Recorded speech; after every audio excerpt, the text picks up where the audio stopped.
Never stop reading the Bible. Welcome. Today, we are diving into two absolutely action-packed chapters from the Gospel of Mark. We're going to see Jesus first as this master teacher, and then as someone with just astonishing power. It's a real one-two punch of words and wonders. So Mark sets the stage for us right here. For the huge crowds, Jesus' main way of teaching is the parable. A kind of story with a hidden meaning. We're first going to unpack what he was teaching, and then we'll get into the incredible authority that backs up every single word. Okay, let's get into this first section.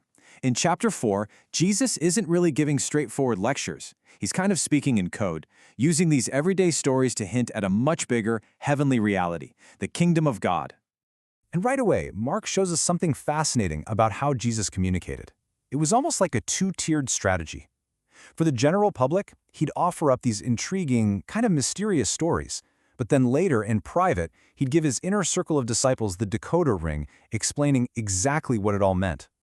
So these are the core coded messages that Mark gives us. Each one tells us something different about God's kingdom. The sower is all about how different people respond to the message. The lamp under a basket basically says this message isn't meant to be hidden forever. And then the growing seed and the mustard seed parables, they both show this key truth. The kingdom starts off looking really small, almost insignificant, but its growth is absolutely unstoppable. All right, and this is where the story takes a huge turn.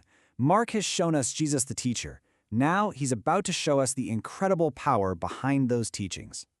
The scene change is so dramatic. They're on the Sea of Galilee, a place that's famous for sudden, violent storms. Mark paints this picture of total chaos and terror.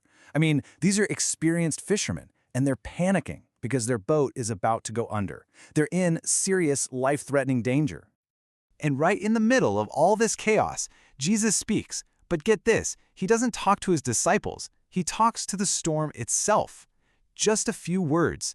And instantly, everything goes from this raging tempest to being perfectly calm. He literally commands nature, and it just obeys. And this is the real climax of the story. The disciples' fear of the storm is suddenly replaced by an even greater awe, and maybe even fear, of Jesus. The question they ask is the exact question Mark wants every single one of us to ask. Who is this person who has authority over the very fabric of creation? So the displays of power just keep escalating. As we head into chapter 5, Jesus and his disciples cross the lake into a non-Jewish or Gentile area. And the very first thing they run into is a man in this desperate, desperate state, completely controlled by dark spiritual forces. I mean, just look at this sequence of events. A man so tormented he's living among the dead meets Jesus. The spirits inside him, who call themselves Legion because there are so many of them, immediately recognize who Jesus is and start begging for terms. With just a word, Jesus sets the man free and then sends him out to be the very first missionary to this whole Gentile region. It's just a complete restoration and a totally new beginning. So he's shown authority over nature and over spirits. Mark now presents the final frontier, power over the human body, over chronic sickness and even death itself. And he does it with just a brilliant piece of storytelling.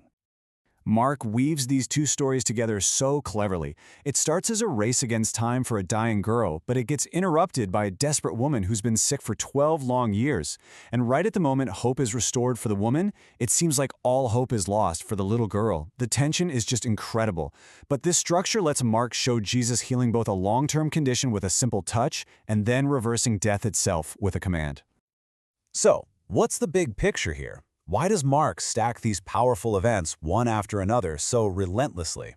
Well, it's not just a collection of cool stories. It's a really carefully constructed argument.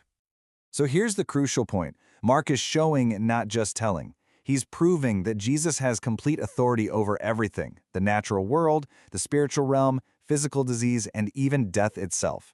This focus on action rather than just abstract teaching is classic Mark.